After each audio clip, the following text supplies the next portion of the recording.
Can a computer tell us the answer to life, the universe and everything? And is the answer really 42? We're going to take a break over the next couple of videos from building our CPU, and we're going to look at algorithms and computers. So we're going to ask and answer the question, can we create a master algorithm that will solve all problems? And can we get a computer to run that algorithm to find a solution? So it's kind of like the famous book, The Hitchhiker's Guide to the Galaxy, in which they get a computer to answer the question of life, the universe and everything, and it comes up with an answer of 42. So first of all, we're going to have a look at what we mean by an algorithm, and we'll go through an example of an algorithm. So here's a simple algorithm here. The question is, what is the highest common factor between these two numbers, 3654 and 1365? Now what we mean is, what is the largest number that will divide into both of those? So in order to find that, you take the biggest number and you divide it by the smallest number. In this instance here, it'll give a value of 2, and the remainder would be 924. You then take the smallest number of the two above and divide it by that remainder 924, and that will again one time, and that will have a remainder of 441. And you continue that process. You take the 924 divided by 441, you get the 2, remainder 42, and you keep working down until you get a value of remainder 0.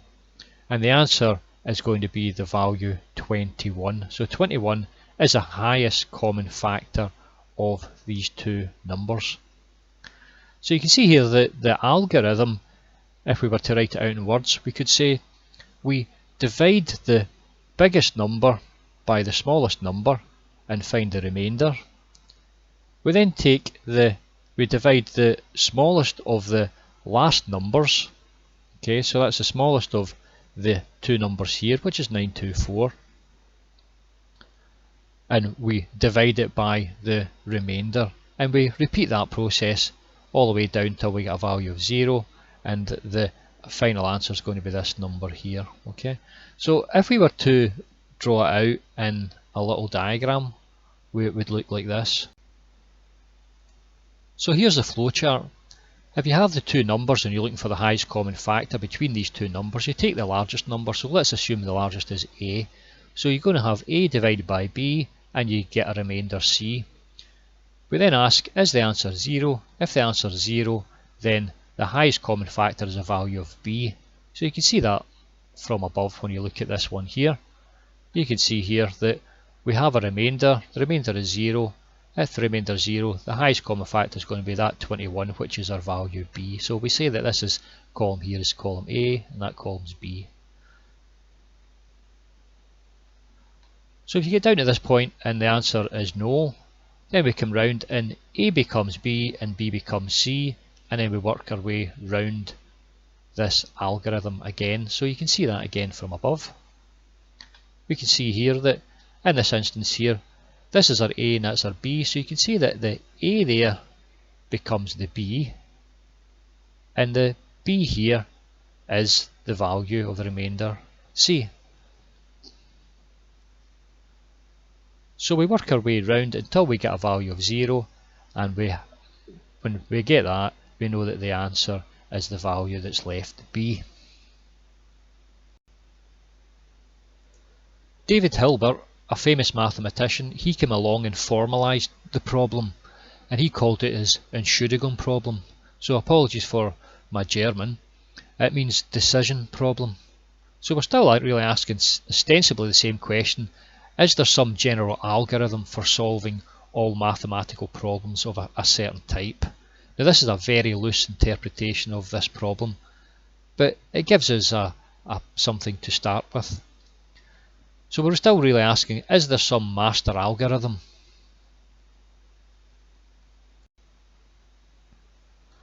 Another mathematician called Alan Turing was thinking about this problem, and he came up with a thought experiment.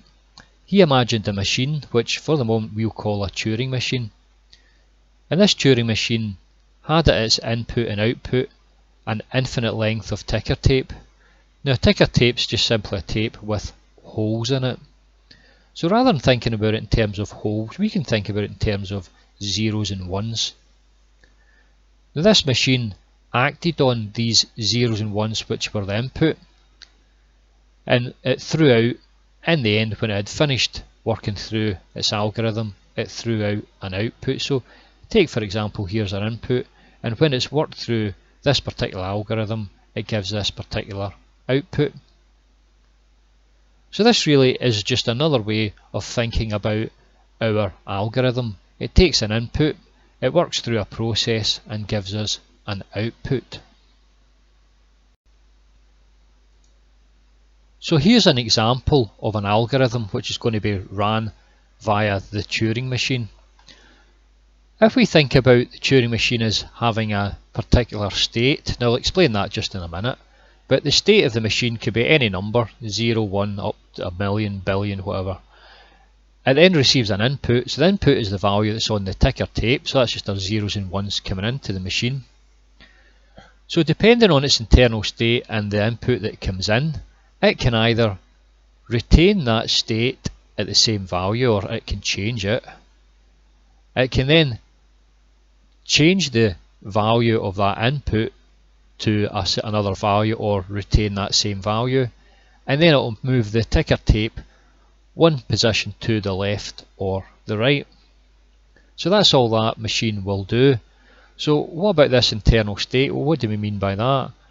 Well, whenever we build up our CPU, what's inside here will be different registers and accumulators and memory locations. And our internal state, if you like, is a snapshot of the values in those components at that point in time. So it just tells you what position the machine is sitting in at that point in time. And if you like, we can create a number for that position. And this internal state is just that number. So if we talk through some of these, we could say where internal state 0, the input's a 0, then the internal state remains a 0, the input remains a 0, we move one position to the right. If the internal state is a 0 and we receive a 1, then we get into a different internal state, let's say some random internal state, we call it 13. And the input then remains at 1 and we move one position to the left. If we're in internal state 1 and the input is a 0, we go to internal state 65 and we change the input to a 1. And then we move one position to the right. If the internal state is a 1 and the input is a 1, then we leave that internal state as a 1 and we change the input to a 0 and we move to the right. If we're in internal state 2, and the input is a 0, then we go to internal state 0 and we change that input to a 1 and we move one position to the right and then we stop. So this is an example of us running through an algorithm in our Turing machine. Now the problems that we're going to have here is that we're going to have instructions. So instructions are going to tell the Turing machine how to act, but we're also going to have data on the same ticker tape, and we have to be able to distinguish between the data that's on the ticker tape that we're acting on and the instructions which tells us the Turing machine how to act.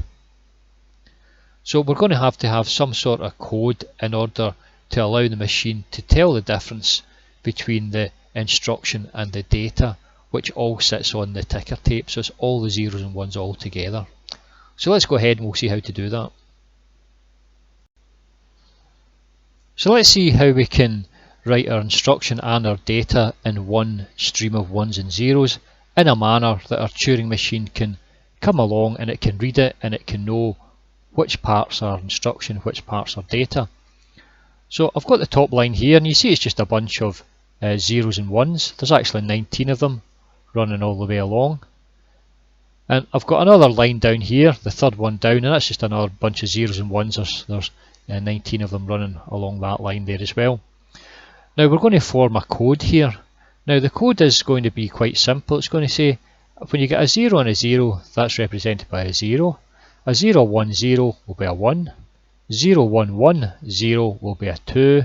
0, 1, 1, 1, 0 will be a 3, and 0, 1, 1, 1, 1, 0 will be a 4, so on and so forth. So you can see how that's going to continue. So we apply this here to what we have above. Then we can look and see the first three here. You see you've got 0, 1, 0, that's going to give you a 1. And then you take this one here, the 0 and 0 will give you a 0. The 0 and the 0 will give you a 0. And then again you've got the 0, 1, 0 will give you a 1. And you've got the 0, 1, 1, 1. 0, 1, 1, 0 will give you a 2. You get the 0, 1, 0 give you a 1. 0, 1, 0 give you a 1. And again this one here is going to be 0, 1, 1, 0 give you a 2. And then a 1. And you have to be careful when you get to the end here, because you're going to have the 0, 0 from this line here, which will give you a 0. And then the 0, 0 here will give you another 0. And then you have the 0, the triple 1s will give you a 3, so on and so forth. So you can see how that's going to work out all the way along. So what we can do is we can take the row 2 and row 4 and we'll put them together in one line. So row 2 and row 4, well, what have you got? You've got 1, 0, 0, 1, you've got a 2, you've got a 1, 1, a 2, 1, 0, 0, 3, 1, 1, a 4, a 0 and a 2. So you can see here that we're actually going from our binary format here to actually a decimal format. So you can see here that this value here, which is in our binary 0, 1, 0, is represented by a number 1, a number 2, number 3 and number 4. So now it's all up to us and how we decide we want to define these things. So if I wanted to, I could say that the 2 is a comma. Okay, so every time you say a 2 is a comma. And you can also say that this binary format here, we can put it in decimal. So that's the decimal for 9. So it's 1248, which is a 9. So you could say that line then becomes 9, comma, and that would be a value of 3. And then there would be another comma, and that would be a value of 4. And now we're at the other point here. Now we chose 2 to be a comma, but the value 3 could be anything, okay? So we're just deciding the value 3 is some instruction, and we'll just call it instruction 3. And then again you've got the number 3 there as well, which is just the binaries. So the decimal for that is just the value 3.